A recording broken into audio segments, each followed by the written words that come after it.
easy.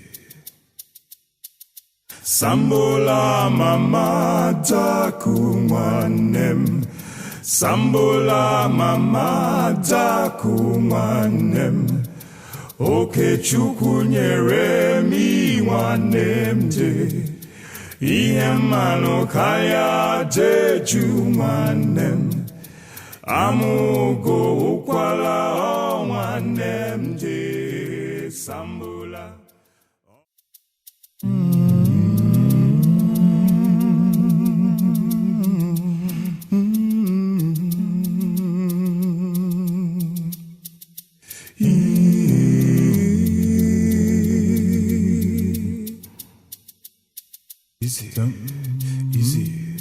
Easy. Sambola mama taku nwannem, sambola mama taku nwannem, oke chukwu nyere mi nwannem je, ihe mmanụ kaya jeju nwannem, amugo ukwala nwannem je, sambola.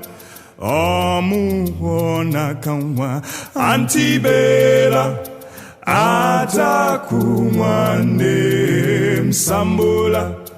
Omugo nakanwa antibela ataku nwannem, sambola. Easy. Sambola mama taku nwannem, sambola mama taku nwannem, oke chukwu nyere mi nwannem je, ihe mmanụ kaya jeju nwannem, amugo ukwala nwannem. However, one of the worst tragedies of the war had occurred at Asaba and environs on its capture by federal troops. After the occupation of Asaba, they had embarked on an orgy of cold-blooded murder, with unarmed civilian residents of the town shot dead in large numbers. The sheer scale of the violence is to an extent encapsulated in this excerpt from the book, Asaba Massacre, Trauma, Memory and the Nigerian Civil War by Liz Bird and Fraser Ottanelli. Several hundred people were executed in groups all over town. Males who had been singled out were either shot on the spot or taken to the police station, the High Court on Oppanam Road, the soccer field, or the riverbank where they were executed. Witnesses remember seeing the streets littered with corpses. In a desperate attempt to placate the soldiers, the Asaba community, led by the Asaba of Asaba, decided to give the soldiers a gift of £50 and woven cloth, which was initially received. However, when two lots of emissaries with the same gifts failed to return, the signs of the danger were clear. In deeper desperation, the community decided to gather on October 7th in a reception for the federal troops on some show of solidarity. On the appointed day, almost 4,000 residents of Asaba gathered in the town center for the reception. However, hundreds of them were shot dead, firstly with rifles, then with machine guns. The killings continued for several days.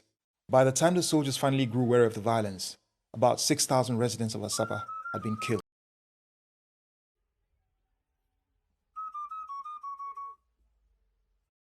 In fact, what happened in Asaba was unfortunate. I call it a repeat of the Trojan affair. Some pressmen came here, and when they read to me what the American government wrote to me, because they said after every 40 years they have to decipher their secret document. When they were writing on me, I didn't believe I was the one they were writing on. Okay, father started sharing tears. Okay, and they said my braveness, something that what God used me to do. Okay, and then I did all those things unknowingly, and that is when I was driving down from Cable Point. I saw them killing some people. You know, I couldn't help to go and stop them. I couldn't help cocking gun at my own men. They said, stop that nonsense. Okay. And then God used me quite a lot there. I don't know what became of me. And then God used me, okay, up to a Guashuku area, up to a Ibuzo area. God used me. And then I'm grateful to God for using me. Okay. And then we killed many Asaba people, very many. Okay. It's initially out of madness. Okay. Hysteria, war hysteria. Killed many. And then a few days after, we now went to Onitsha, and many of us were killed. So nemesis. You see, the teaching, the principles of war. Never you take innocent soul. Never you take anything that doesn't belong to you, don't put it in your pocket. General Gowon was several years later in 2002 to make a personal apology to the people of Asaba for the tragedy.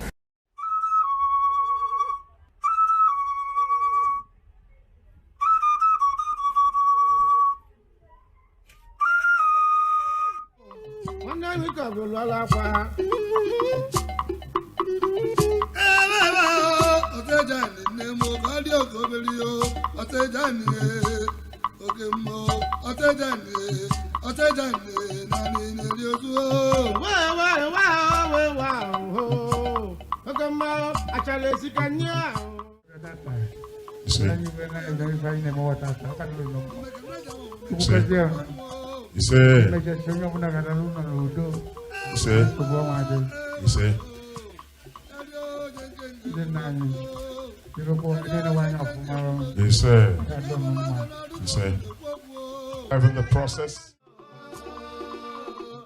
a bottle of understanding has been opened.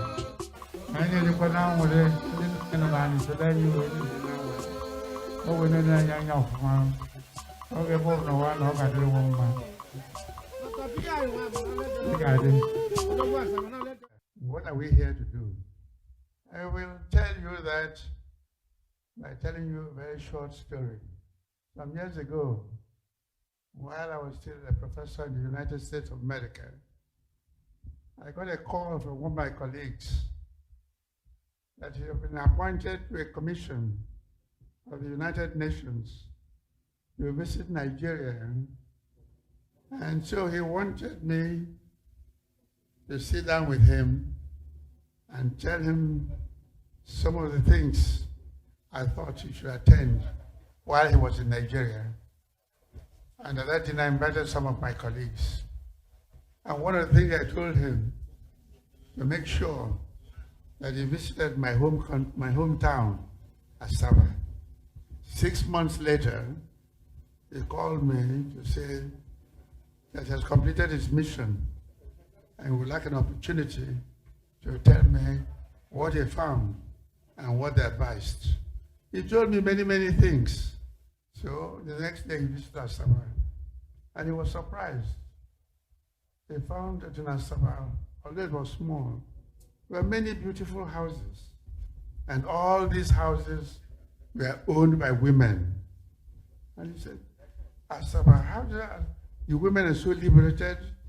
They own all these beautiful houses in Asaba. I said, yes. I told him that the information was correct, but his interpretation was wrong. That those women who own these beautiful houses, they inherited the houses from their husbands. And their husbands were the leaders of Asaba.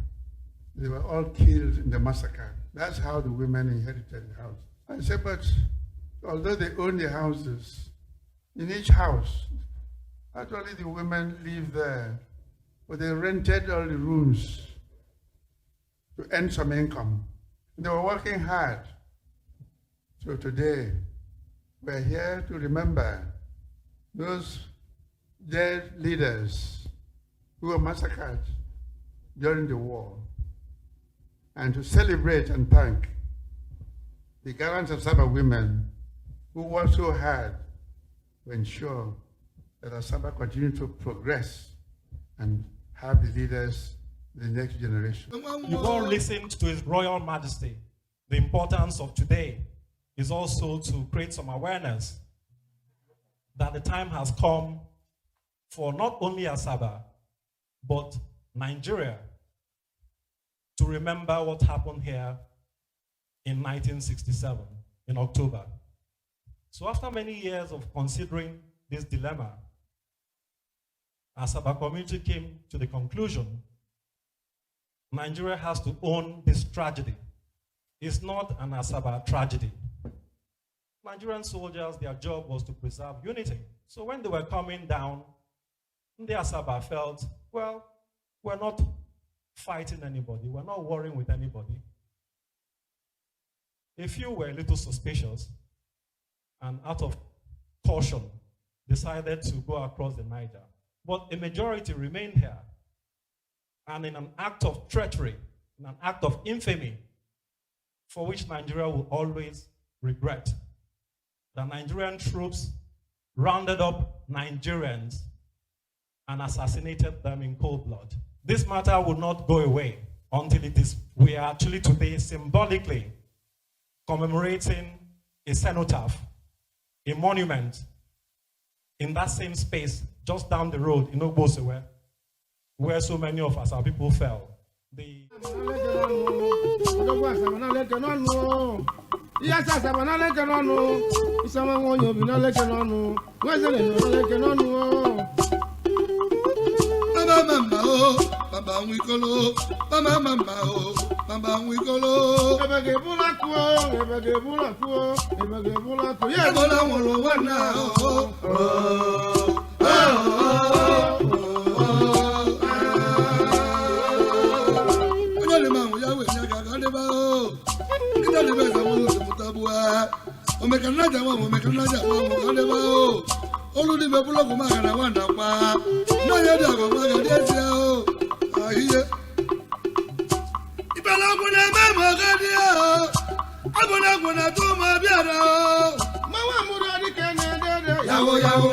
government of Delta State did not want us to remember the occasion, or to remind the world, Nigeria, of the tragedy that happened in Asaba.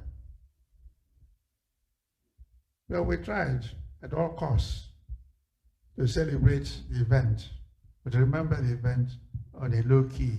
But in any case, what I said at that time, that we will forgive, but we cannot forget.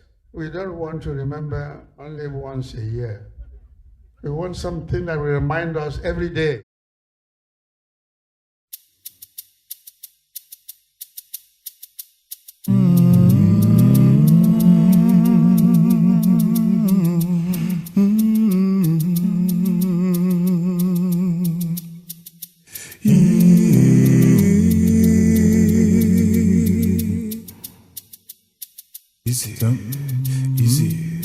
Easy.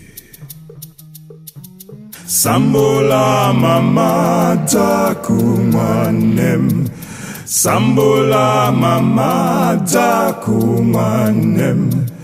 Okechukwu nyere mi nwannem je. Ihe mmanụ kaya jeju nwannem. Amugo ukwala nwannem je. Sambola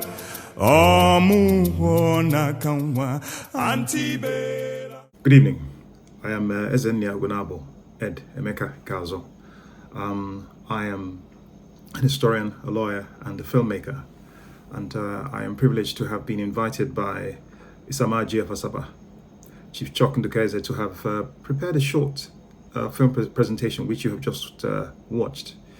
The Asaba Massacre, which is what it was. For me, it's personal. My family history and my own history is intimately entwined with the events of the Nigerian Civil War. And I was first made aware of the events at Asaba in 1977, or thereabouts, when in the company of my father, met with the late, great Honorable Justice of the Supreme Court, Justice Chike Dibwe, and an optician at Tinubu Square, Miss Alex Chris Opticians, which both himself and my family patronized. And after the pleasantries, we walked a few meters away, and my father sighed and recounted how the Honorable Justice's father had been killed during the war at Asaba, and recounting the events to me.